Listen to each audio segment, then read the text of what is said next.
প্রিয় দর্শক, আপনারা দেখছেন যে গোপালগঞ্জের মুর্শিদাবাদ জেলার গইজনা গ্রামে গাছে কথা বলে সেই গাছটি কিন্তু অবশেষে প্রশাসন ও স্থানীয় মেম্বার ও চেয়ারম্যান এসে এই গাছটি কেটে ফেলেছে।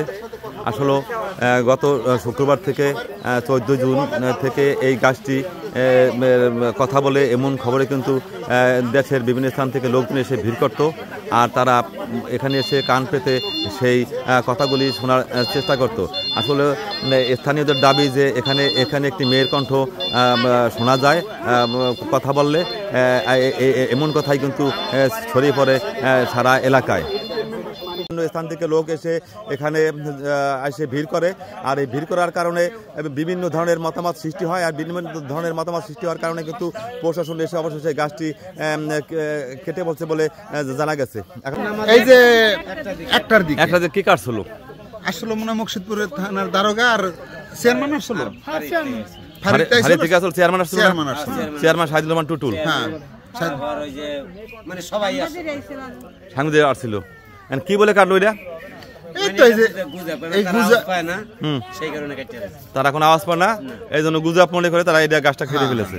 আর এই ঝামেলা সৃষ্টি হয় এই কারণেই কেটে ফেলে, কারণ বিভিন্ন লোকজন আসে বিভিন্ন এলাকা থেকে, এই কারণে।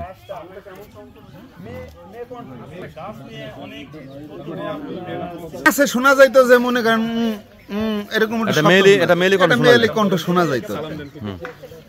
এখন তো সবাই কিছু কিছু মানুষ শুনতে পারছে, কিছু কিছু মানুষ শুনতে পায় নাই। যেমন আমরাও তেমন এটা শুনতে পারতাম না, একজনে বলতো এটাই আমাকে বিশ্বাস করা লাগতো। অনেকে বলতো কি যে আমি যদি বলতাম যে শুনি নাই, কয় তোর মন ভালো না, তাছাড়া তোর মন ভালো, তুই শুনছিস তুই শোন, এই ঘটনা। এখন সবার এই ঝামেলার কারণে অনেকেই মনে করতেছে যেটা গুজব, এই জন্য গাছটা কাইটে ফেলাইছে। চেয়ারম্যান মেম্বার এবং মুর্শিদপুর থানা দারোগা আসছিল, আইসা তাদের ভালো মনে হয় নাই যে গাছ কাইটে ফেলাই, গাছ কাইটে ফেলাইলে মানুষের ভিড় বাট্টা এগুলি কমবে, বাস যে যার মতে সে থাকবে। এই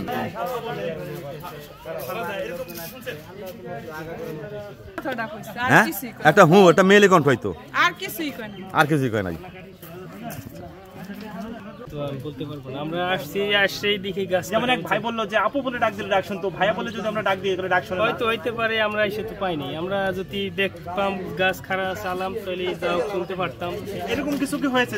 3টা কোপ দিছে, তারপরে পড়ে আছে আশপাশে কাকি রে আমার মারিস না 3টা আওয়াজ হচ্ছে। তারপরে বাচ্চা কাছ দিয়ে বাড়ি চলে গেছে, এটা বাচ্চা। পরে তারপর চলে গেছে, পরে আসে মানুষ নিয়েছে গাছ কথা বলে। তারপর যেই কান দেয় সে সময় শোনে, একটা আওয়াজ শুনতে পায়, যে যা বলে আওয়াজ শুনতে পায়। এই নিয়ে বিভিন্ন এলাকায় ছড়িয়ে গেছে এরকম খবর। তারপর আমরা আসলাম, আসার পরে প্রথম সবাই বলে কেউ চিক্কু দিয়ে সরকে যায়, ভয়তে শূন্য আসছে চিক্কু দিয়ে সরকে যায়। পরে আমরা দাঁড়াইছি, হুজুরে কেউ শোনে না, কান পাতে না, পাই দিয়ে দাঁড়িয়ে আছে।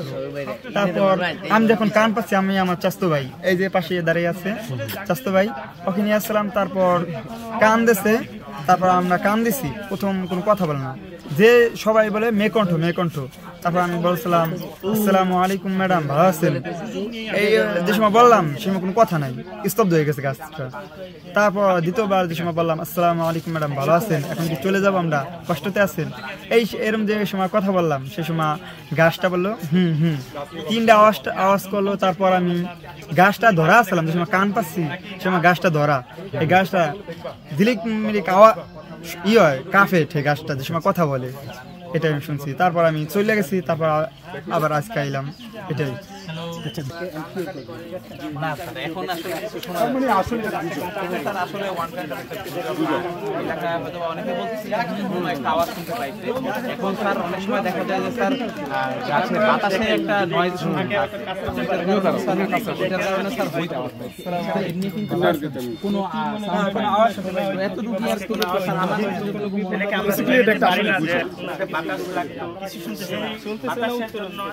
আসলে কি এর আগে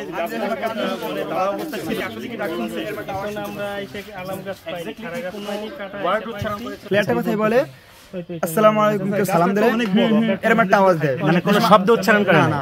না এরকম একটা আওয়াজ দেয়, যে সময় গাছটা কাঁপে, আচ্ছা আচ্ছা। ঝিনঝিনায় গাছটা, যেরকম একটা মোবাইল পাই দিয়ে ঝিনঝিনায়, কোনো একটা ঝিনঝিন শব্দ হয়। পড়াশোনা করেন? আমি পড়ি ঢাকা। হাফিজি পড়তেছেন না? হাফেজ শেষ, এখন শোনাচ্ছি। হাফিজি শেষ, এখন শোনাচ্ছেন। জি জি জি। আচ্ছা ঠিক আছে।